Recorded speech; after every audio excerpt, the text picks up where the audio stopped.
Time now is 8:42. For some people, retirement is decades away, but to make sure your golden years are filled with travel and family fun, you need to start planning now, my friend. We're joined by Joe Bert, the Oracle of Orlando. Joe, good to see you as always. Thank you. So let's talk about some of the mistakes. Getting that 401k set up is the first start, right. But it's also important to understand how to avoid the common mistakes. Right. So we'll start with mistake number one. Prioritize it over all other financial goals. That's a mistake. What you want to look at is, okay, I've got to put some money in my 401k, but do I have some high interest credit card debt that I need to get rid of? That's really critical.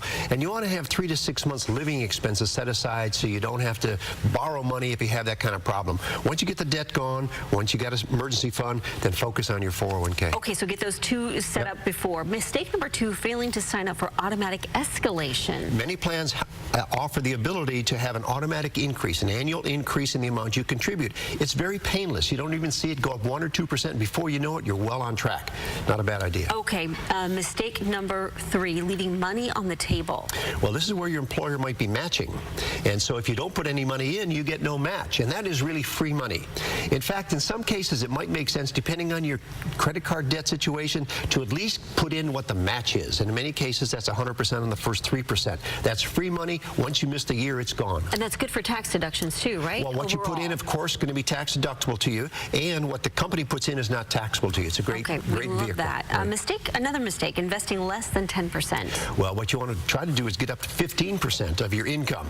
That's what they say you need to set aside, and that's a stretch for many people. Start with something that you could live with and gradually increase it, and before you know it, you're well on your way. But 15% should be the target. Okay, so that's investing less than 10%. Yes, yeah, you want to get up to that 15%, but if you're not doing it now, start with something, and you'll find it's painless, because what happens is if you don't see it, you don't spend it, you force yourself, pay yourself first, and before you know it, you're building up a little nest egg. That's true. It's always about that automatic thing. Yeah, right, exactly.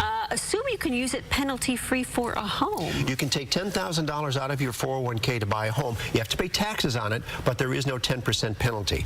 But the mistake is that some people say, I want to buy my house, I can get maybe $30,000, $40,000 for the down payment. Yeah, you'll get the first 10% out without the penalty. You pay taxes, but the remainder, of that $30,000, $40,000 that you're going to get, you'll pay a penalty plus taxes. It's very, very expensive money. Better to leave it alone if you can, yes, right? Yes, exactly. No question. Another mistake, misunderstanding the implications of taking out a loan on your 401k. If you borrow from your 401k, you're going to pay yourself back. However, if you don't pay yourself back when you leave the job, it's going to be taxable to you, and depending on your age, you're going to have a penalty on top of that. So you want to be careful if you're going to borrow from it. You shouldn't be using it for vacations or to buy that new big screen TV.